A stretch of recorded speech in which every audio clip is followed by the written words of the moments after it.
श्रीमते रामानुजाय नमः। ओम अस्मद्गुरुभ्यो नमः। अस्मत्परमगुरुभ्यो नमः। अस्मत्सर्वगुरुभ्यो नमः। श्रीमते रामानुजाय नमः। श्रीपराङ्कुशदासाय नमः। श्रीमद्यामुनमुनये नमः। श्रीराममिश्राय नमः। श्रीपुण्डरीकाक्षाय नमः। श्रीमन्नाथमुनये नमः। श्रीमते शठकोपाय नमः। श्रीमते विश्वक्षेनाय नमः। श्रियै नमः। श्रीधराय नमः। समस्तपरिवारविशिष्टाय श्रीमते नारायणाय नमः। सर्वते सदसा काले स्वव्याहतपराक्रमा रामानुजार्य दिव्याज्ञा वर्धतामविवर्धताम्।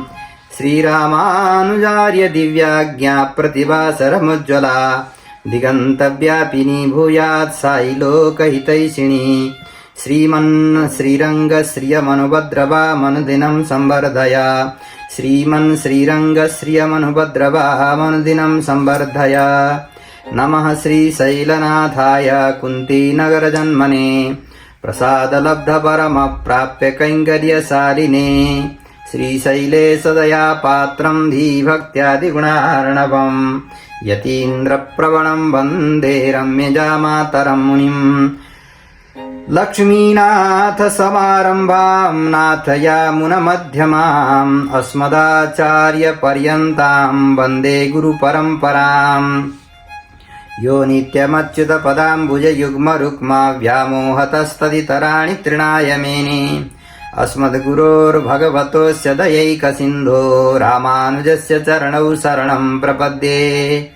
मातापिता युवतयस्तनया विभूतिः सर्वं यदेव नियमेन मदन्वयानाम्। आद्यस्य नः कुलपतेर्वकुलाभिरामं श्रीमत्तदङ्घ्रियुगलं प्रणमामि मूर्ध्ना। भूतं सरस्य मादाभयभट्टनाथ श्रीभक्तिसारकुलशेखर योगिवाहान् भक्ताङ्घ्रिरेणुपरकालयतीन्द्रमिश्रान् श्रीमत्पराङ्कुशमुनिं प्रणतोऽस्मि नित्यम्। गुरुमुखमनधीत्य प्राह वेदानशेषान् नरपतिपरिक्लिर्तं शुल्कमादातु कामः। स्वसुरममरवन्द्यं रङ्गनाथस्य साक्षात् द्विजकुलतिलकं विष्णुचित्तं नमामि। अस्मद्देशिकमस्मदीयपरमाचार्यानशेषान् गुरुन् श्रीमल्लक्ष्मणयोगिपुङ्गवमहापूर्णौ मुनिं यामुनं। रामं पद्मविलोचनं मुनिवरं नाथं शठद्वेषिणं। सेनेशं श्रियमिन्दिरासाचरं नारायणं संश्रये। कौडिन्यान्वयरत्नभूतममलं रङ्गार्यसेवारतम् वन्द्यं वैष्णववंशपद्मविपिने सूर्यं नवं पावनं। विद्वत्श्रीशुकदेवपादयुगलाम्भोजैकभोग्यं परं वन्दे श्रीपरमं पराङ्कुशगुरुं वेदान्ततत्त्वप्रदं। श्रीमत्सुकार्यपदपङ्कजलब्धदीक्षं गोपालदेशिकपदाम्बुजदत्तशिक्षं। श्रीभूतपट्टणयतीन्द्रमठादिपाप्त ज्येष्ठाश्रवं शठरिपुं यतिराजमीडे। श्रीवत्सवंशबरवारिधि विश्वचन्द्रं श्रीजीयरार्यबलभद्रपदाब्जभृङ्गं। श्रीवेदमूर्तिमुरलीधरसूनुरत्नं श्रीमत्सुखं सुवरदं शरणं प्रपद्ये। श्रीमत्काश्यपसन्ततौ शशिधरं लीलाधरार्यात्मजं श्रीमत्श्रीहयग्रीवदेशिकगुरोः पादाब्जषट्सम्पदम्। शान्त्याद्यस्य गुणोत्करस्य निलयं श्रीवैष्णवानन्ददं तं श्रीबलभद्रदेशिकगुरुं वन्दे कृपासागरम्। श्रीकान्यकुब्जकुलवारिधिपूर्णचन्द्रं श्रीश्रीनिवासगुरुवर्यपदाब्जभृङ्गं। श्रीरामनारभवनात्मजमात्मबन्धं श्रीमद्गुरुं हयगलं शरणं प्रपद्ये। यस्मै श्रीयतिशेखरस्वकृपया दण्डत्रयं दत्तवान् काषायाम्बरमासुरङ्गनिलये श्रीवैष्णवैर्मण्डिते। श्रीरङ्गार्यतनूजपादशरणान् मन्त्रं जयो लब्धवान् तं श्रीहयकण्ठदेशिकवरं वन्दे यतीनाम्बरम्। बाधूलाब्धि सरोज सौम्य विकशद्रङ्गार्यदौहित्रकम् श्रीमत्कोविदमानिवास तनयं सौशील्यभूषान्निधिम् श्रीमद्वेङ्कटयोगिराजचरणे न्यस्तात्मभावं मुदा श्रीरङ्गार्य गुरुं भजामि सततं कारुण्यवारां निधिम् श्रीमद्वाधूलवंशामृतजलधिविदुं रङ्गराजार्यसूरेः पौत्रं श्रीश्रीनिवासाह्वय गुरुतनयं तत्पदाम्भोजभृङ्गम् श्रीमत्श्रीशैलरामावरजयतिपतेः पादपाथोजसक्तम् श्रीरङ्गार्यं गुरूणां गुरुमहमनिशं शान्तचित्तं भजामि बाधूलवंशकलशाम्बुधिशीतभानुं श्रीरङ्गराजगुरुवर्य तनूजरत्नं तत्पाददिव्यसरसीरुहचञ्चरीकं श्रीश्रीनिवासगुरुवर्यमहं प्रपद्ये बाधूलवंशकलशाम्बुधिपूर्णचन्द्रं श्रीश्रीनिवासगुरुवर्य पदाब्जभृङ्गम् श्रीवाससूरितनयं विनयोज्ज्वलन्तं श्रीरङ्गदेशिकमहं शरणं प्रपद्ये बाधूलवंशकलशाम्बुधिपूर्णचन्द्रं श्रीश्रीनिवासगुरुवर्य पदाब्जभृङ्गं श्रीवाससूरितनयं विनयोज्ज्वलन्तं श्रीरङ्गदेशिकमहं शरणं प्रपद्ये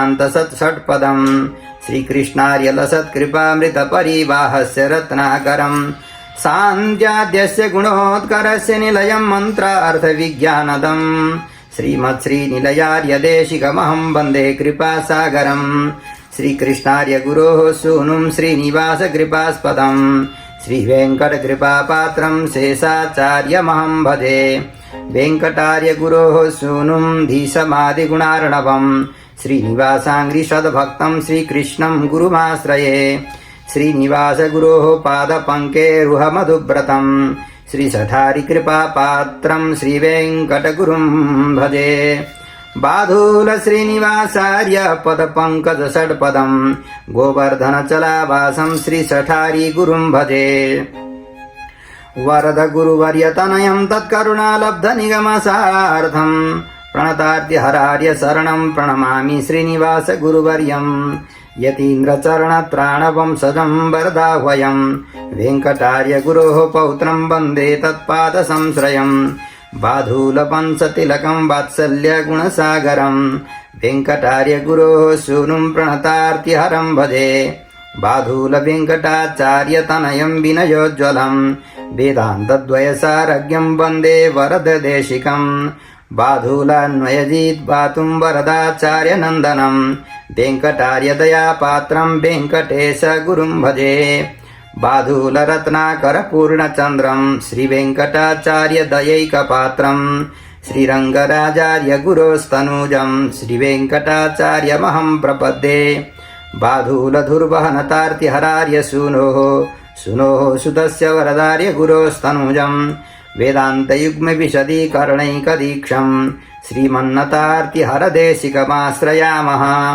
बाधूलधूर्यवरदार्यदयैकपात्रं श्रीवेङ्कटेशगुरुवर्यतनूजरत्नं वेदान्तयुग्मविशदीकरणैकदीक्षं क्षान्त्यर्णवं वरददेशिकवर्यमीढे बाधूलधुर्वहनतार्तिहरार्य सूनोः तत्संश्रयस्य वरदार्यगुरोस्तनूजं वेदान्तयुग्मविशदीकरणैकदीक्षं श्रीवेङ्कटेशगुरुवर्यमहं प्रपद्ये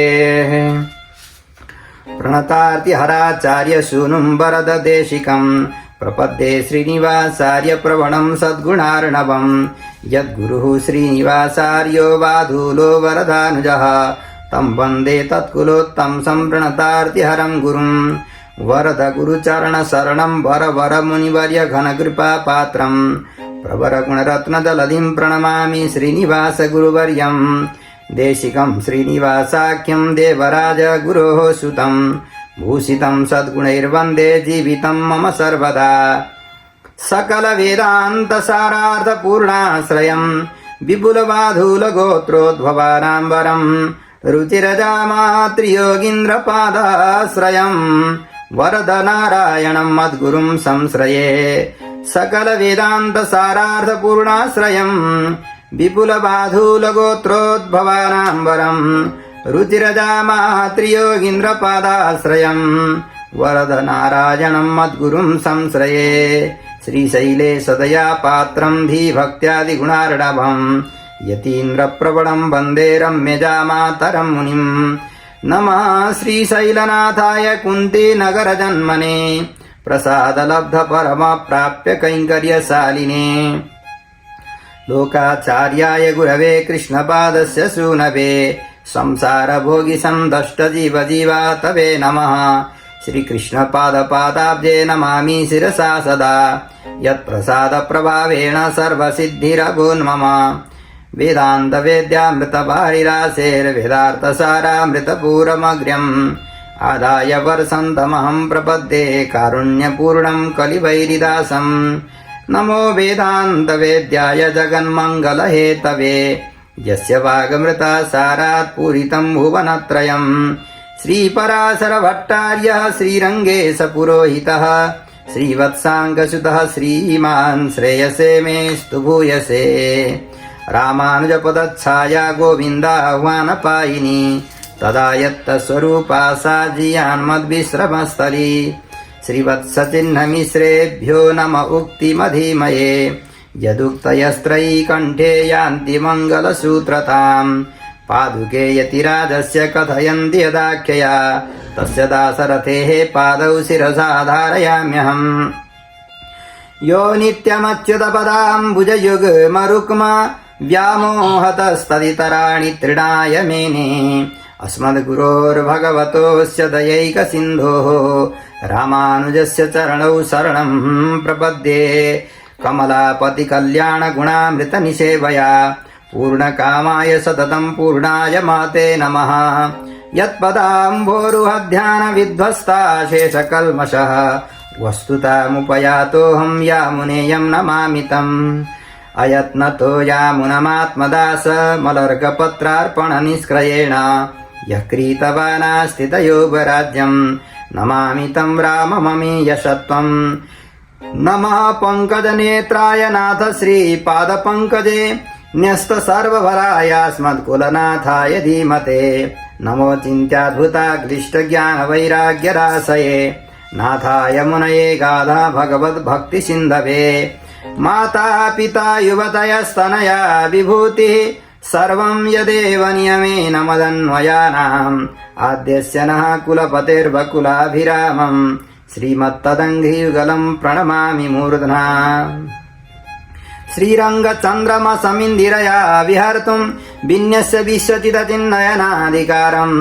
यो निर्वहत्य निशमङ्गुलिमुद्रयैव शिरान्यमन्यविमुखास्तमसि श्रयामः नमः श्रीरङ्गनायके यद्भ्रूविभ्रमभेदतः ईशेषितव्यवैषम्य निम्नोन्नतमिदं जगत् श्रीस्तनाभरणं तेजः श्रीरङ्गे स्वयमाश्रये चिन्तामणिमिवोद्भान्तमुत्सङ्गेऽनन्तभोगिनः श्रीस्तनाभरणं तेजः श्रीरङ्गे स्वयमाश्रये चिन्तामणिमिवोद्भान्तमुत्सङ्गेऽनन्तभोगिनः श्रीमते रम्यजा मातृमुनीन्द्राय महात्मने श्रीरङ्गवासिनी भूया नित्यश्रीर्नित्यमङ्गलम्।